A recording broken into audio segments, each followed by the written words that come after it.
Aujourd'hui, je vais vous parler des besoins psychologiques universels et je me suis basée sur des documents issus principalement du site internet de Karen Larocque, une psychologue. Premièrement, le besoin d'affection.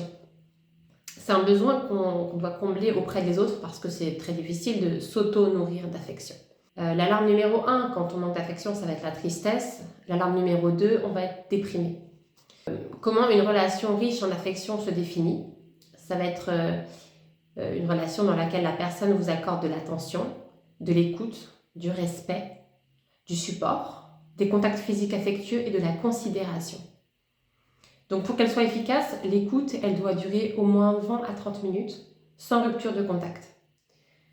Et si on n'a pas le temps justement pour une écoute de 20 à 30 minutes, eh bien, un contact physique affectueux de 30 secondes peut faire l'affaire pour dépanner. Évidemment, il faut que ce contact physique ne soit pas mécanique, sinon ça ne marchera pas. Donc vous comprenez bien qu'il faut savoir demander et savoir recevoir cette affection. Les paroles et les intentions sont bien peu nourrissantes en affection. Si vous recevez des « je t'aime » mais qu'il n'y a aucun geste concret, ça ne va pas fonctionner. C'est comme si on vous disait, si vous avez faim et qu'on vous dit faire livrer une pizza et qu'il n'y a aucune pizza qui arrive. Ça va être même pire, ça veut dire qu'on vous aura fait une fausse promesse, qu'on vous aura fait miroiter quelque chose. Deuxième besoin, l'évacuation des larmes. Quand il y a une accumulation, tout simplement, on ressent un besoin de pleurer.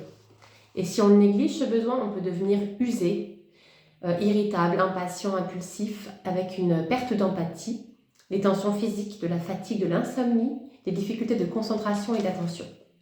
Troisièmement, l'évacuation des mots. Donc ça, il faut vider quand on ressent de l'antipathie, que les sentiments pour une personne s'éteignent, que sa présence énerve. Donc c'est quelqu'un qui nous a irrités. Bon, cette psychologue recommande de dire à haute voix ce qui vous a énervé à la personne concernée sans qu'elle ne soit présente. Alors, bon, pourquoi pas. Moi, je dois dire que, peut-être c'est mon côté française, moi je dis les choses aux gens. Évidemment, je ne dis pas qu'il faut pas tout dire, tout ce qui vous passe par la tête, mais quand il y a quelque chose qui me perturbe, je vais essayer d'en parler gentiment à la personne, de lui dire ce qui m'a blessée, ce qui ne m'a pas convenu. Mais peut-être cette méthode peut fonctionner dans des cas. Attention, ventiler n'est pas évacuer. Si vous ventilez auprès d'un collègue, d'un ami, sur ce qu'une tierce personne vous a fait, vous allez être soulagé pendant 15 minutes et puis après ça va revenir. Donc ce n'est pas la même chose.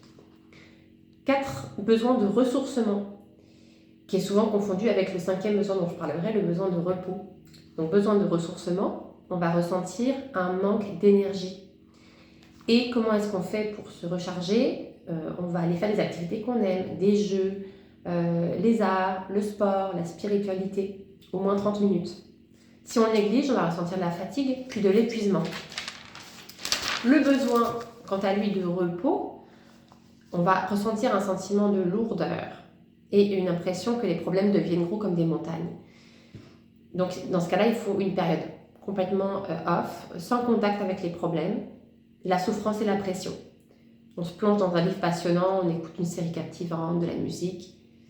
Le poids de ce sac à dos de problèmes, il varie selon la durée où on l'a porté sans le déposer.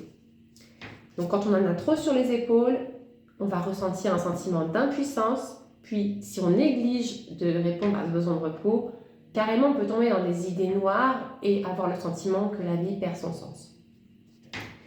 Et en 6e, un besoin d'affirmation de soi, mais celui-ci, je vais y consacrer une vidéo à part entière parce que c'est assez long. Voilà, j'espère que ça vous aura aidé un petit peu. Merci.